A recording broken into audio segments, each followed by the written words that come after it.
Hi అండి, welcome to crazy recipes. నేను మీ మాదిరిని. ఇవాల్టి మన టేస్టీ రెసిపీ ఏంటంటే పాలక్ దోశ అండి. పాలకూరతోటి ఇవాళ మనం సూపర్ క్రిస్పీగా దోశలను వేసుకుందాము. రుచికి రుచి, ఆరోగ్యానికి ఆరోగ్యం. పిల్లలైతే ఇష్టంగా తింటారు. ఆకుకూరలు తిన్న పిల్లలకి ఇలాగ వేసి పెట్టండి, ఎంజాయ్ చేస్తూ తింటారు. అలాగే దీంట్లోకి రుచిగా ఉండే చట్నీని కూడా చూద్దాము. ముందుగా ఈ దోశల్ని తయారు చేసుకోవటానికి ఇక్కడ నేను 2 కప్పుల బియ్యాన్ని తీసుకుంటున్నాను. అలాగే ఒక పావు కప్పు పచ్చిశనగ పప్పును కూడా యాడ్ చేసుకుందాము. అలాగే ఒక ముప్పావు కప్పు మినపగుళ్ళను కూడా వేసుకుందాము. దీంట్లోకి మనం ఒక స్పూను మెంతుల్ని కూడా యాడ్ చేద్దాము. ఇప్పుడు దీంట్లోకి వాటర్ని యాడ్ చేసుకొని 1కి 2 సార్లు శుభ్రంగా కడుక్కుందాము. ఇక్కడ నేను నార్మల్ రైస్ వాడానండి. ఈ ప్లేస్లో మీరు ముడి బియ్యాన్ని కూడా వాడచ్చు, అంటే బ్రౌన్ రైస్ని కూడా వాడచ్చండి. ఇంకా హెల్దీగా మనం ఈ దోశల్ని రెడీ చేసుకోవటానికి ఇలాగా మొత్తం అంతా కూడా కడిగేసుకొని దీంట్లో ఎక్స్ట్రాగా ఉన్న నీళ్ళన్నిటిని కూడా తీసేసి మళ్ళీ ఈ పప్పులన్నీ కూడా నానేలాగా నీళ్ళని యాడ్ చేసుకొని కనీసం 4 గంటల పాటు నానేలాగా చూసుకోవాలి. చూడండి, మనకి మొత్తం అంతా కూడా చక్కగా నానిపోయినాయి కదా. ఇప్పుడు ఈ నీళ్లతో పాటుగా మనం పిండిని గ్రైండ్ చేసుకోవాలి. అప్పుడే పిండి రుచి అనేది చాలా బాగుంటుంది. ఇక్కడ నేను పిండిని గ్రైండర్లో వేస్తున్నానండి. మీరు కావాలంటే మిక్సీ జార్లో కూడా వేసుకోవచ్చు. గ్రైండర్లో వేస్తే ఏమవుతుందంటే పిండి అనేది బాగా మెదుగుతుంది, అలాగే ఒదుగవుతుంది. అంటే ఎక్కువ పిండి రావడానికి మనకి ఛాన్సెస్ ఉంటాయి. ఇలాగ కొంచెం కొంచెంగా పప్పు వేసుకుంటూ నానబెట్టిన నీళ్ళని యాడ్ చేసుకుంటూ పిండి మొత్తాన్ని కూడా మనం మెత్తగా రుబ్బుకోవాలి. పిండి ఈ విధంగా గ్రైండ్ అయ్యాక పిండి మొత్తాన్ని కూడా వేరొక బౌల్లోకి తీసి పక్కన పెట్టుకోండి. ఈ పిండిని 8 గంటల పాటు మనం నానబెట్టుకున్నామే అనుకోండి, పిండి పులిసి ఈ దోశలు అంటే ఈ పాలక్ దోశలు మనకి ఇంకా రుచిగా ఉంటాయండి.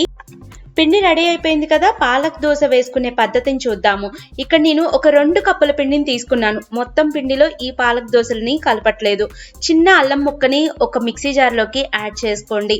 అలాగే ఒక 3 పచ్చిమిరపకాయలని కూడా తీసుకోండి. పచ్చిమిరపకాయలని ఇలాగ చిన్న చిన్న ముక్కలుగా కట్ చేసి వేసుకోండి. అలాగే ఇక్కడ నేను 2 కప్పుల దోశల పిండికి ఇక్కడ నేను ఒక చిన్న కట్ట పాలకూరని వేస్తున్నాను. 6 దోశలకి ఒక కట్ట వేసుకోండి, సరిపోతుంది. పిల్లలు ఇష్టంగా తినేస్తారండి, అస్సలకి వద్దనరు దోశని. లాస్ట్ అండ్ ఫైనల్ ఒక 1/2 స్పూన్ జీలకర్రని కూడా వేద్దాము, డైజెషన్కి యూజ్ అవుతుంది. దాన్ని అంతటినీ కూడా మెత్తటి పేస్ట్ లాగా తయారు చేసుకోండి. చూడండి, ఇక్కడ నేను ఒక రోజు తర్వాత పులిసిన పిండిని తీసుకుంటున్నాను. ఈ పిండిలోకి ముందుగా మనం తయారు చేసుకున్న ఈ పాలకూర పేస్ట్ మొత్తాన్ని కూడా యాడ్ చేసుకోండి. గ్రైండ్ చేసేటప్పుడు నీళ్ళేమన్నా అవసరమైతే ఖచ్చితంగా నీళ్ళని కూడా వేసుకోండి. ఇలాగా పిండిలోకి మొత్తం అంతా కూడా బాగా కలిసేలాగా కలుపుకోండి. ఒకవేళ మీకు కొంచెం వాటర్ అవసరమైతే ఇంకొన్ని నీళ్ళని యాడ్ చేసుకొని పిండి కన్సిస్టెన్సీని అడ్జస్ట్ చేసుకోండి. దోశల పిండి మాదిరి. పాలక్ దోశ పిండి రెడీ అయిపోయింది కదా. దీంట్లోకి మనకి టేస్టీగా చట్నీ కూడా ఉండాలి కదండి. కారంగా చట్నీ ఉండాలి. దానికోసమని చిన్న బాండిని పెట్టుకున్నాను. దీంట్లోకి ఒక 2 స్పూన్ల నూనెను వేడయ్యాక ఒక గుప్పెడు అంటే ఒక చిన్న కప్పు పల్లీలని వేస్తున్నాను. పల్లీలని లైట్గా ఫ్రై అయ్యేలాగా ఫ్రై చేసుకోండి. ఇలాగ దోరగా వేగాక పల్లీల్లో ఎక్స్ట్రాగా ఉన్న నూనె మొత్తాన్ని కూడా తీసేసి పక్కన పెట్టేసుకోండి. ఇప్పుడు ఇదే నూనెలోకి నేను చిన్న ముక్కలుగా తరిగిన ఒక 3 టమోటాలని వేస్తున్నాను. యాక్చువల్గా ఈ టమోటా పచ్చడి అంటే జూనియర్ ఎన్టీఆర్కి చాలా ఇష్టం అండి. ఆయన చేతులతోనే ఆయన స్వయంగా తయారు చేసిన పచ్చడి. 3 టమోటాలకి ఒక ఉల్లిపాయని వేసుకోండి.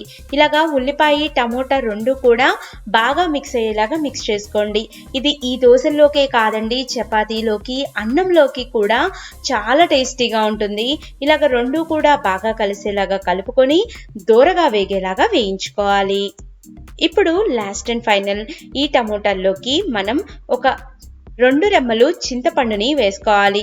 చింతపండు కూడా ఇలాగ వేయటం వల్ల మనకి స్పెషల్గా నానబెట్టే అవసరం లేకుండా మగ్గిపోతుంది. ఇదంతా కూడా మగ్గాక స్టవ్ ఆఫ్ చేసేసి పూర్తిగా చల్లారేలాగా చూసుకోవాలి. చల్లారిన తర్వాత మాత్రమే మనం మిక్సీ జార్లోకి యాడ్ చేసుకొని మెత్తటి పేస్ట్ లాగా తయారు చేసుకోవాలి. ఇప్పుడు ముందుగా మనం వేయించుకున్న పల్లీలని మిక్సీ జార్లోకి వేయండి. అలాగే ఒక 2 వెల్లుల్లిపాయ రెబ్బల్ని కూడా వేసుకోండి. అలాగే ముందుగా మనం మగ్గ పెట్టుకున్న ఈ ఉల్లిపాయ, టమోటా మొత్తాన్ని కూడా దీంట్లోకి యాడ్ చేసేయండి. ఇలాగ యాడ్ చేసుకున్నాక ఇప్పుడు దీంట్లోకి సరిపడా ఉప్పు కారాలని వేసుకుందాము. ఉప్పు కారాలతో పాటుగా మనం ఇంకొంచెం స్పైసెస్ని కూడా యాడ్ చేద్దాము. ముందుగా మనం ఒక 1/2 స్పూను కారాన్ని వేద్దామండి. ఇది పచ్చడి మనకి కొంచెం స్పైసీగా ఉంటేనే టేస్టీగా ఉంటుంది. కారంతో పాటుగా ఒక 1/2 స్పూను ఉప్పుని కూడా వేసుకుందాము. కారం వేసుకున్నాం కదండి, దాంతో పాటుగా ఒక్క పచ్చిమిరపకాయని వేయండి. టేస్ట్ ఎక్సలెంట్గా ఉంటుంది.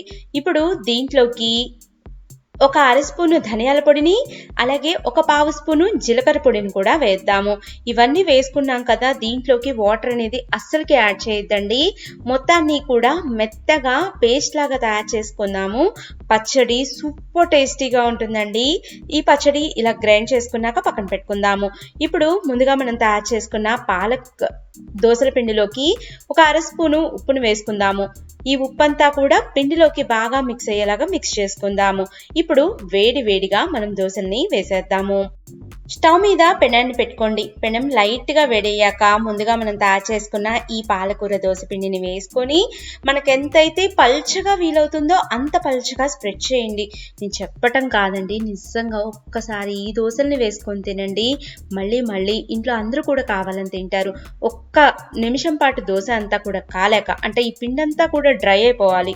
1/2 స్పూను నూనెని యాడ్ చేసుకోండి. ఈ నూనె అంతా కూడా వేసుకున్నాక దోశని ఇలాగ క్రిస్పీగా కాల్చుకోండి. తర్వాత దీన్ని మధ్యలోకి ఫోల్డ్ చేసుకొని సర్వింగ్ ప్లేట్లోకి సర్వ్ చేసేసుకోవటమే.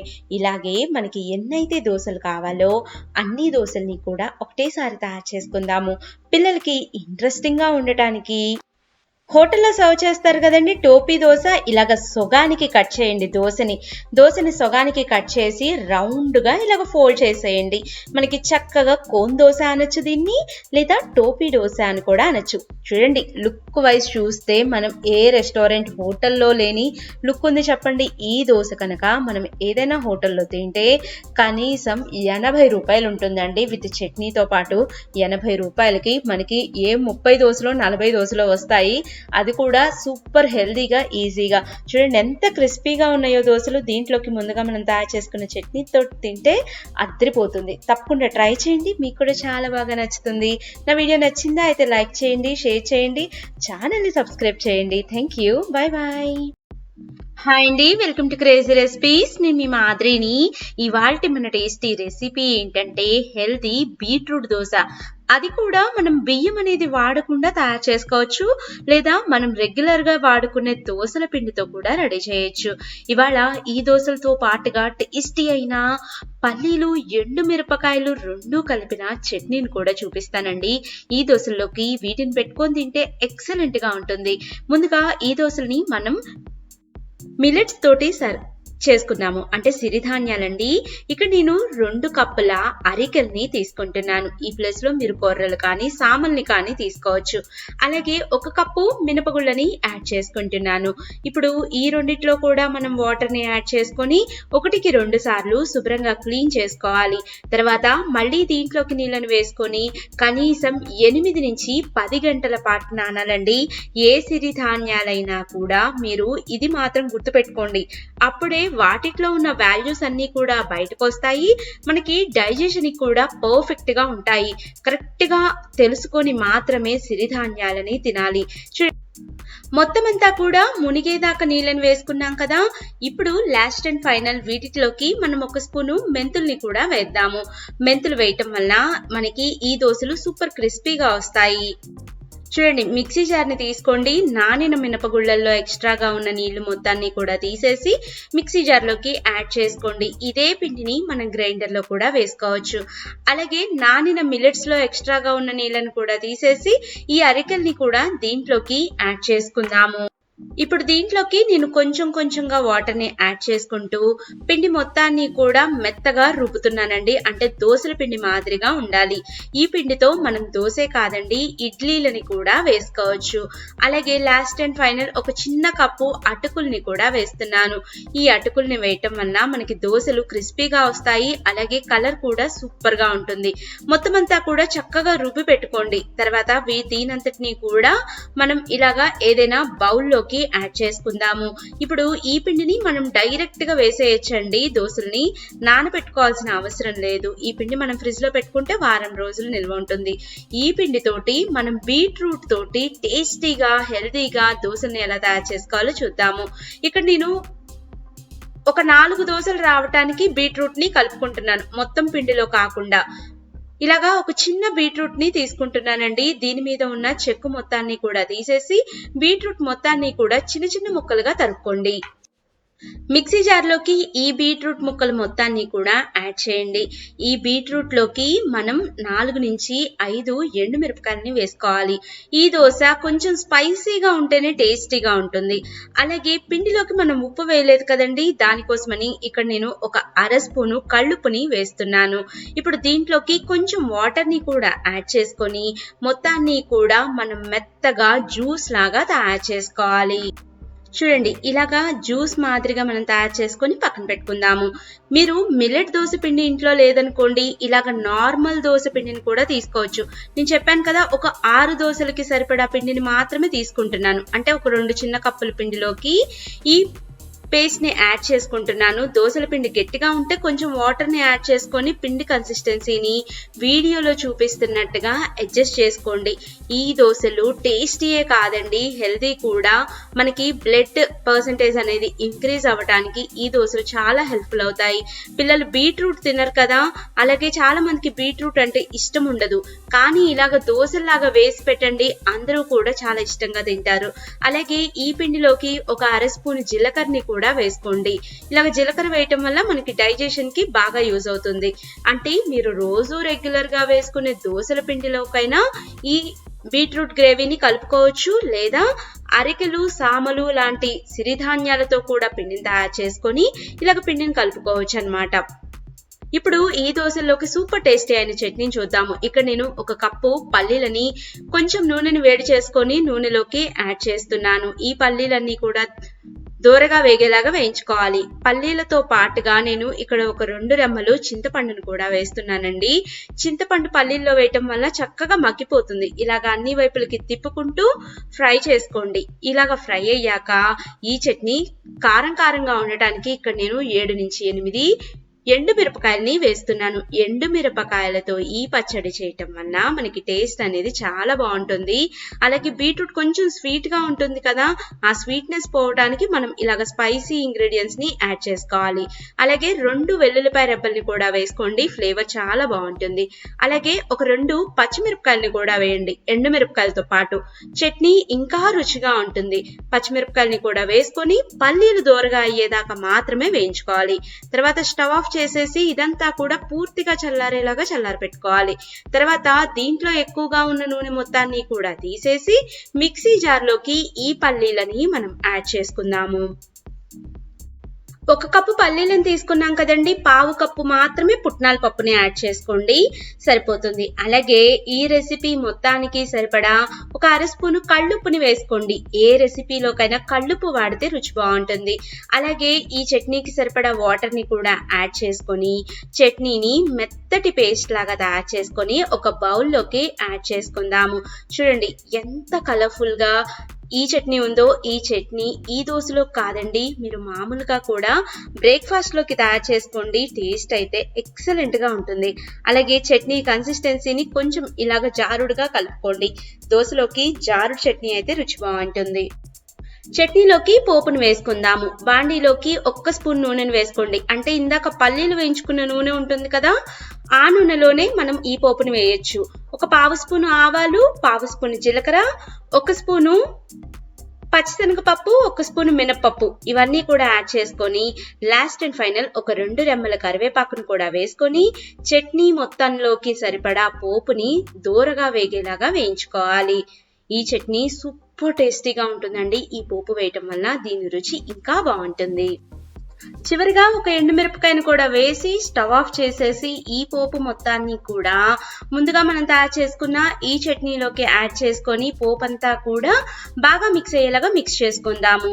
మనకి చట్నీ రెడీ అయిపోయింది. ఇంకా మనం వేడివేడిగా దోసల్ని వేసేసుకుందాం.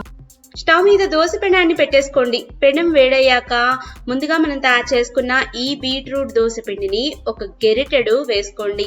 మనకి ఎంతైతే పల్చగా వీలవుతుందో అంత పల్చగా ఈ దోశని మనం స్ప్రెడ్ చేసుకుందాము.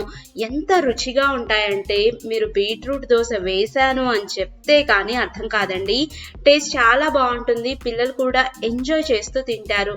1 నిమిషం పాటు దోశ పైన ఉన్నంతా కూడా ఇలాగ మనకి కుక్ అయ్యేలాగా చూసుకోవాలి. తర్వాత ఒక అర స్పూన్ దాకా నూనెని మొత్తాన్ని కూడా యాడ్ చేసుకొని దోశ మొత్తం కూడా దోరగా వేగేలాగా వేయించుకుందాము. దోశని అన్ని వైపులకి తిప్పుతూ ఈవెన్ గా ఫ్రై అయ్యేలాగా చూసుకోండి. ఇలాగ మంచి గోల్డెన్ కలర్ అయ్యాక దోశని మధ్యలోకి ఫోల్డ్ చేసుకొని సర్వింగ్ ప్లేట్ లోకి సర్వ్ చేసేసుకోవటమే. ఇదే విధంగా మనకి ఎన్నైతే దోశలు కావాలో అన్ని దోశల్ని వేసుకుందాము. చూడండి, మనకి ఎంతో హెల్దీ అయిన దోశ చక్కగా రెడీ అయింది. దాంట్లోకి ప్రోటీన్ ని పెంచే చట్నీ కూడా రెడీ అయిపోయింది. రెండింటిని బ్యాలెన్స్ చేస్తూ తింటే సూపర్ టేస్టీగా ఉంటుంది కదా. తప్పకుండా మీరు కూడా ఈ రెసిపీని ట్రై చేయండి. ఈ చట్నీని కూడా తయారు చేసుకొని మీకు ఎలా కుదిరిందో ఒక చిన్న కామెంట్ చేయండి. నా వీడియో మీకు నచ్చిందా అయితే ఒక చిన్న లైక్ చేయండి. మీ ఫ్రెండ్స్ తోటి, ఫ్యామిలీ మెంబర్స్ తోటి కూడా షేర్ చేయండి. ఇలాంటి మరిన్ని లేటెస్ట్ వీడియోస్ కోసం క్రేజీ రెసిపీస్ ని సబ్స్క్రైబ్ చేయండి. పక్కనే ఉన్న గంటని యాక్టివేట్ చేయండి. Thank you. Bye bye.